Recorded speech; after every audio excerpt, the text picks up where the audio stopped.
নমস্কার, আমি বিনয়। আমার ছোট্ট ইউটিউব চ্যানেল ইনফো সেন্টারে আপনাদের সবাইকে স্বাগতম। আজ একটি অত্যন্ত গুরুত্বপূর্ণ বিষয় নিয়ে আলোচনা করব।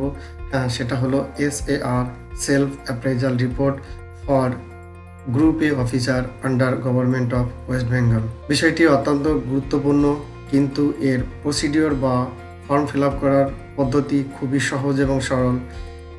আজ আমি অনলাইনে কিভাবে SAR ফিল আপ করা হয় সেটা পিপিটির মাধ্যমে দেখিয়ে দেব, তাকি আপনারা ঘরে বসে নিজের চেষ্টাতেই এটি ফিল আপ করতে পারেন। তো শুরু করা যাক আজকের ভিডিও। প্রথমেই গুগল ওপেন করতে হবে। গুগলে গিয়ে লিখতে হবে wvfinance.gov.in।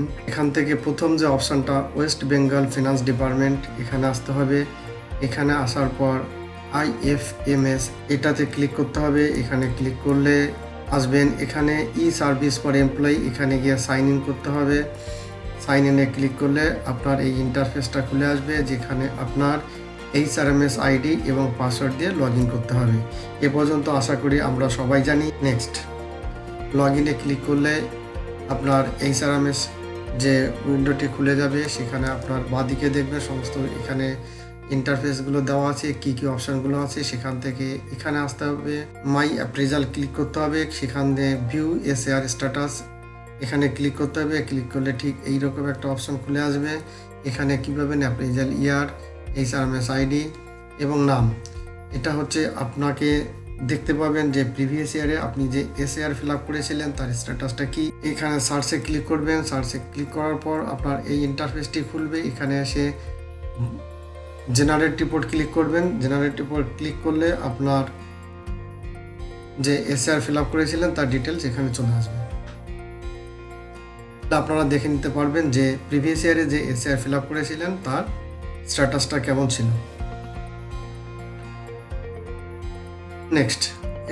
নেক্সট আপনি এই অপশানে যদি আসেন মাই অ্যাপ্রেজাল স্ট্যাটাস রিপোর্ট, তাহলে আপনার SAR স্ট্যাটাস রিপোর্ট কি আছে তার সেটা জানতে পারবেন। যেমন 23-24 দেখুন, এনার SAR completed and lying with custodian, অর্থাৎ 23-24 অবধি এনার SAR কমপ্লিট আছে, পেন্ডিং নেই কোথাও। আপনাকে SAR ফিল আপ করার জন্য সর্বপ্রথম যে কাজটি করতে হয় সেটা হচ্ছে আপনাকে হায়ারার্কি সেট করতে হবে। হায়ারার্কি সেট কোথা দিয়ে করবেন, এখানে view of create appraisal hierarchy এখানেই ক্লিক করতে হবে। করার পরে আপনার এখানে অ্যাপ্রেজাল ইয়ারটা লিখতে হবে। HRMS আইডি লিখলে আপনি এখানে এসে ক্লিক করবেন। ক্লিক করলে আপনার নাম চলে আসবে এবং এইভাবে একটা ইন্টারফেস খুলে আসবে। এখানে আসার পরে আপনি ইনসার্টে ক্লিক করবেন।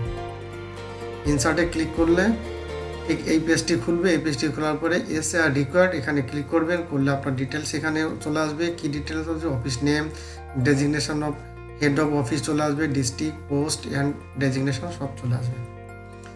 এখানে দেখুন, এখানে 3জন হায়ারার্কির নাম লাগবে। সেটা হচ্ছে কারা, reporting officer, reviewing officer and accepting officer.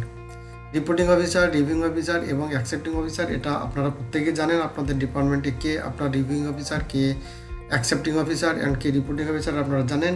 এবং সাথে সাথে এনাদের HRMS আইডিটাও জানতে হবে। এখানে HRMS আইডিটা লিখে আপনি ট্যাপ মারবেন। ট্যাপ মারলে আপনার এটা পুরো ডিটেলস তার এখানে চলে আসবে। যদি আপনি প্রিভিয়াস ইয়ারে ফিল আপ করে থাকেন এবং যদি প্রিভিয়াস ইয়ার থেকে যদি কোনো অফিসার হায়ারার্কি যারা ছিলেন তারা যদি কেউ ট্রান্সফার আউট না গিয়ে থাকেন, যদি সেম থাকে, তাহলে আপনি যদি এখানে ক্লিক করেন copy hierarchy from previous SAR, তাহলে কিন্তু আপনাকে এখানে ম্যানুয়ালি লিখতে হবে না, অটোমেটিক এটা সিলেক্ট হয়ে এবং সবার চলে আসবে। দেন সেভ অ্যান্ড ফরওয়ার্ড অপশান আসবে। সেভ অ্যান্ড ফরওয়ার্ড করলে এটা চলে যাবে হায়ারার্কির কাছে, এটা অ্যাপ্রুভালের জন্য। যতক্ষণ না পর্যন্ত হায়ারার্কি অ্যাপ্রুভাল আপনি পাচ্ছেন ততক্ষণ কিন্তু আপনি SAR ফিল আপ করতে পারবেন না। তাহলে হায়ারার্কি সেট করে ফরওয়ার্ড করে আপনি বসে থাকবেন এবং এটাকে আপনি দেখবেন, চেক করতে থাকবেন। যখন এটা অ্যাপ্রুভাল হয়ে চলে আসবে তারপরে আপনি আপনার SAR ফিল আপ করতে পারবেন। এবং সেটা কীভাবে, ইনিশিয়েট সেলফ অ্যাপ্রেজাল এখানে আসতে হবে। এখানে এসে আপনি রিপোর্ট ফর দ্য ইয়ার, কোন বছরের জন্য আপনি SAR ফিল আপ করবেন সেটা এখানে লিখতে হবে। দেন HRMS আইডি লিখলে আপনার নাম চলে আসবে। আপনি সার্চে ক্লিক করবেন। দেন সার্চে ক্লিক করলে এই ইন্টারফেসটা চলে আসবে। এখানে এসে আপনাকে এখানে এসে ইনিশিয়েটে ক্লিক করতে হবে। ইনিশিয়েট করলে আপনার এই ইন্টারফেসটা চলে আসবে এবং এখানে আপনাকে পরপরে ফিল আপ করতে হবে। এখানে 3টে পার্ট থাকে, part 1A, part 1B and part 2। এতে কী থাকছে, পার্ট 1-এ থাকছে date of submission of annual declaration of asset. এখানে অ্যাসেট ডিক্লারেশনের ডেটটা আপনাকে জানতে হবে এবং সেটা এখানে ফিল আপ করতে হবে। দেন ইয়ার অফ অ্যালটমেন্ট হচ্ছে আপনার রিক্রুটমেন্ট ইয়ার বা আপনার সিলেকশন ইয়ার, যে বছরে আপনি সিলেক্ট হয়েছেন বা সার্ভিসে জয়েন করেছেন সেটা হচ্ছে আপনার year of allotment. Next part 1B। Part 1Bতে থাকছে আপনার টোটাল কতদিন ওয়ার্কিং ডে ছিল এবং কতদিন আপনি লিভে আছেন, আপনার এফেক্টিভ ওয়ার্কিং ডেজ কত সেটা হিসাব। Total number of working days এটা একটু জানতে হবে। আপনি যদি লিভ গিয়ে থাকেন তাহলে এটা লিখবেন। এটা হচ্ছে আপনার late arrival or early departure থাকলে সেটা, এটা হচ্ছে আপনার আনঅথরাইজড লিভ যদি নিয়ে থাকেন তাহলে সেটা, এইটা মাইনাস করার পরে যেটা দাঁড়াচ্ছে সেটা হচ্ছে আপনার এফেক্টিভ অ্যাটেন্ডেন্স এখানে রাখবেন। তাহলে এফেক্টিভ অ্যাটেন্ডেন্সের পার্সেন্টেজ কত, এবং এটা আপনাকে অটোমেটিক মেশিন ক্যালকুলেট করে নেবে, এটার জন্য আপনাকে কিছুই করতে হবে না।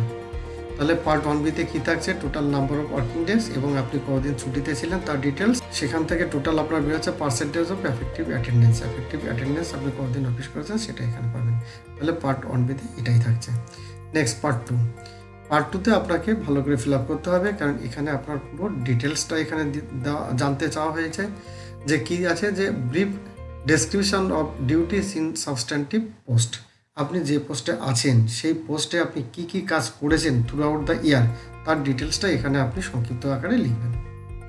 এটা লেখার জন্য আপনি আপনার প্রিভিয়াস ইয়ারের যে এসআর ফিল আপ করেছিলেন সেখান থেকেও হেল্প পেতে পারেন, এবং ওখান থেকেও কিন্তু কপি করে এনে এখানে পেস্ট করা যায়।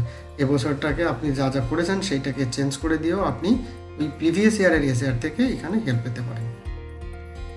দেন do you hold any additional charge, যদি অ্যাডিশনাল চার্জ যদি আপনি নিয়ে থাকেন বা করে থাকেন তাহলে তার ডিটেলস এখানে লিখবেন। দেন যদি কোনো অ্যাচিভমেন্ট আপনার থেকে থাকে তাহলে এটা ফিল আপ করবেন। এইভাবে আপনি সব ফিল আপ করলেন। পার্ট টু ফিল আপ করার পরে কিন্তু আপনাকে কী করতে হবে, সেভ এবং ফরওয়ার্ড। এখানেই আপনি সেভ এবং ফরওয়ার্ড করলে কিন্তু এটা চলে যাবে রিপোর্টিং অফিসারের কাছে এবং আপনার এসআর ফিল আপটি কমপ্লিট হবে। যখন এটা রিপোর্টিং অফিসারের কাছে চলে যাবে সাথে সাথে আপনার মোবাইলে একটি মেসেজও চলে আসবে, এসআর সাবমিটেড সাকসেসফুলি। এইভাবে আপনি এসআর ফিল আপ করতে পারবেন। এখানে ফিনান্স ডিপার্টমেন্টের ওয়েবসাইট থেকে আমি একটি ডেমো বা একটি ম্যানুয়াল আমি ডাউনলোড করেছি, সেটা আপনাদের দেখিয়ে দিচ্ছি, যেটা আমি এতক্ষণে আলোচনা করেছি। এখানে সেইভাবেই ডাইরেকশন দেওয়া আছে যে পার্ট 2টা কীভাবে ফিল আপ করবেন। দেখুন পার্ট 2 ফিল আপটা এইভাবে করা হয়েছে এবং তার ডেমো এটা।